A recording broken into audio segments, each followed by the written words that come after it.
Silicon ಸಿಟಿಯಲ್ಲಿ DK Shivakumar city rounds ಮುಂದುವರೆದಿದೆ. ನಾಗರಿಕರೊಂದಿಗೆ ನಡಿಗೆ ಅಂತ ಅಭಿಯಾನ ಆರಂಭಿಸಿರುವಂಥ ಡಿಸಿಎಂ ಡಿಕೆಶ್ರೀ ಇಂದು ಕೆಆರ್ ಪುರಂ ಕ್ಷೇತ್ರದ ಪಾರ್ಕ್ನಲ್ಲಿ ವಾಕ್ ಮಾಡುವ ಮುಖೇನ ಸಾರ್ವಜನಿಕರ ಸಮಸ್ಯೆಗಳಿಗೆ ಸ್ಥಳದಲ್ಲೇ ಪರಿಹಾರ ಒದಗಿಸುವ ಕೆಲಸ ಮಾಡಿದ್ರು. ಈ ಕುರಿತಂತೆ ಒಂದು ರಿಪೋರ್ಟ್ ಇದೆ, ಬನ್ನಿ ನೋಡೋಣ. ಡಿಸಿಎಂ ಡಿಕೆ ಶಿವಕುಮಾರ್ ನಡಿಗೆ ನಾಗರಿಕರೊಂದಿಗೆ. ಜಿಬಿಎ ರಚನೆ ಬಳಿಕ ಫುಲ್ ಆಕ್ಟಿವ್ ಆದ ಉಪಮುಖ್ಯಮಂತ್ರಿ. ಸಾರ್ವಜನಿಕರ ಸಮಸ್ಯೆಗಳಿಗೆ ಡಿಸಿಎಂ ಸ್ಥಳದಲ್ಲೇ ಪರಿಹಾರ.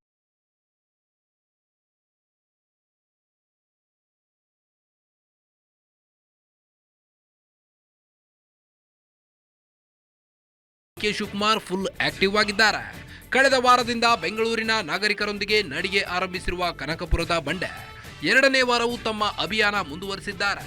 ನಾಗರಿಕರೊಂದಿಗೆ ನಡಿಗೆ ಮಾಡುವ ಮೂಲಕ ಸಿಲಿಕಾನ್ ಸಿಟಿಯ ಸಮಸ್ಯೆಗಳಿಗೆ ಪರಿಹಾರ ಕಲ್ಪಿಸಲು ಮುಂದಾಗಿರುವ ಡಿಕೆಶಿ ಇಂದು ಕೆಆರ್ ಪುರಂ ಕ್ಷೇತ್ರದ ವೆಂಗಯ್ಯ ಪಾರ್ಕ್ನಲ್ಲಿ ನಡಿಗೆ ಮಾಡುವ ಮೂಲಕ ಸ್ಥಳೀಯರ ಸಮಸ್ಯೆಗಳನ್ನ ಆಲಿಸಿದರು.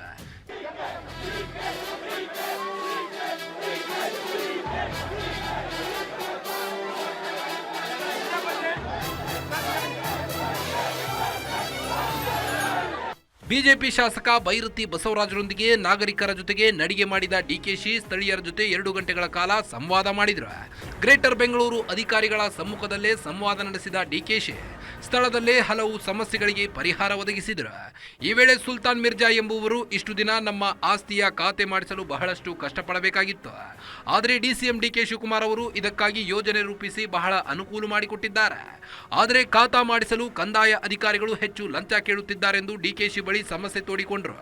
ಈ ವೇಳೆ ಲಂಚಕ್ಕೆ ಬೇಡಿಕೆ ಇಟ್ಟ ಅಧಿಕಾರಿ ವಿರುದ್ಧ ಕ್ರಮ ತೆಗೆದುಕೊಳ್ಳುವುದಾಗಿ ಭರವಸೆ ನೀಡಿದ್ದಲ್ಲದೆ ಏಜೆಂಟ್ ವಿರುದ್ಧ ಪೊಲೀಸ್ ಇಲಾಖೆ ಮತ್ತು ಪಾಲಿಕೆ ಕ್ರಮವನ್ನ ತೆಗೆದುಕೊಳ್ಳಲಿದೆ ಎಂದು ಭರವಸೆ ನೀಡಿದರು. ಅಂದ್ರೆ ಖಾತೆಗೆ ನಾವು ತುಂಬಾ ಕಷ್ಟಪಡ್ತಾ ಇದ್ರಿ. ನಮ್ಮ ಕೆಆರ್ ಪುರಂ ಕ್ಷೇತ್ರದಲ್ಲಿ ಖಾತೆಗಳು ನಮ್ಮ ಡಿಕೆ ಸಾಹೇಬರು ಇವತ್ತು ಮಾಡಿಕೊಟ್ಟಿದ್ರಿ, ತುಂಬಾ ಅನುಕೂಲ ಆಗಿದೆ. ಆದರೆ ಒಂದು ತೊಂದರೆ ಏನಾಗ್ತಾ ಇದೆ ಸರ್, ನಾವು ಆಲ್ರೆಡಿ ನಾವು BBMP ಕಮಿಷನ್ ಕಂಪ್ಲೇಂಟ್ ಕೊಟ್ಟಿದ್ದೀವಿ, ARO ವರ್ಮಾವ್ ಕಂಪ್ಲೇಂಟ್ ಕೊಟ್ಟಿದ್ದೀವಿ. RIರು ಅತಿ ಹೆಚ್ಚು ದುಡ್ಡನ್ನ ಕೇಳ್ತಾರೆ ಸರ್.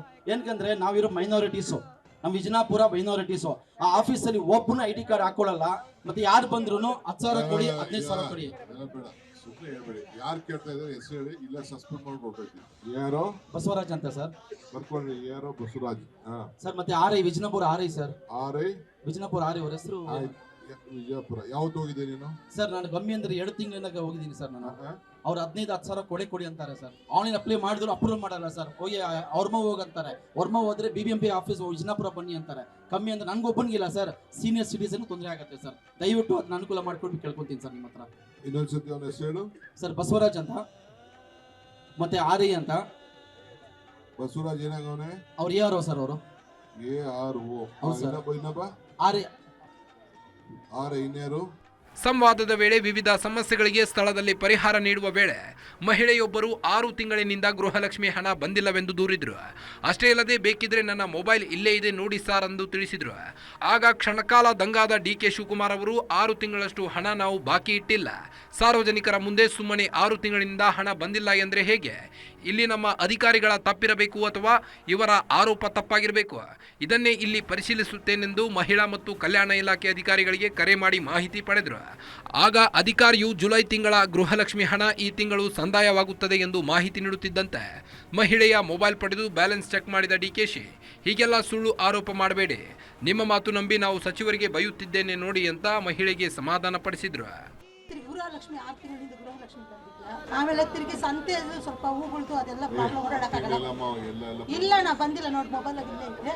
ಆಮೇಲೆ ನಮ್ಮ ಮಗಳು ಆಕ್ಸಿಡೆಂಟ್ ಆಗಿದೆ, ಅವಳಿಗೆ ಕ್ಯಾರ್ ಮಾಡೋದು ಇಲ್ಲ. ರಾಜೇಂದ್ರ ಪ್ರಸಾದ್ ಆ ವುಮನ್ ಚೈಲ್ಡ್ ವೆಲ್ಫೇರ್ ಅವ್ರು ತಗೊಳ್ರಿ ನಿಮಿಷ ಬರ್ತಾ ಇದೆಯಲ್ಲ ಅಂತ ನನಗೆ ತಲೆ ಚಕ್ರ ಹೊಡಿತಾ ಇದ್ದೆ. 6 ತಿಂಗಳು ಎಲ್ಲ ಸುಮ್ಮನೆ ಎಲ್ಲರ ಮುಂದೆ 6 ತಿಂಗಳು ಅಂತ ಅಂದ್ಬಿಟ್ರೆ ನಾವು ಇಲ್ಲ, ನಮ್ಮ ಅಧಿಕಾರಿಗಳು ತಪ್ಪಿರ್ಬೇಕು, ಇಲ್ಲ ಇವ್ರು ತಪ್ಪಿರ್ಬೇಕು, ಚೆಕ್ ಮಾಡ್ತೀನಿ. ಉದ್ಯಾನವನದ ಅವ್ಯವಸ್ಥೆ, ಮಾರುಕಟ್ಟೆ ಸಮಸ್ಯೆ, ರಸ್ತೆ, ಒಳಚರಂಡಿ ಸಮಸ್ಯೆ ಸೇರಿದಂತೆ ವಿವಿಧ ಸಮಸ್ಯೆಗಳನ್ನು ಆಲಿಸಿದ ಡಿಕೆಶಿ ಬೆಂಗಳೂರಿನ ಸಮಸ್ಯೆಗಳನ್ನೇ ಆಲಿಸಲು ಪ್ರತ್ಯೇಕವಾದ ಸಹಾಯವಾಣಿ ವ್ಯವಸ್ಥೆ ಮಾಡಿದ್ದು ಸಿಲಿಕಾನ್ ಸಿಟಿಯ ಸಮಸ್ಯೆಗಳನ್ನು ಹಂತ ಹಂತವಾಗಿ ಬಗೆಹರಿಸಲು ಡಿಕೆ ಶಿವಕುಮಾರ್ ಮುಂದಾಗಿರುವುದು ವಿಶೇಷ ಪ್ರಯತ್ನವಾಗಿದೆ. ವೀರೇಶ್ ದಾನಿ, political bureau, guarantee news, Bengaluru.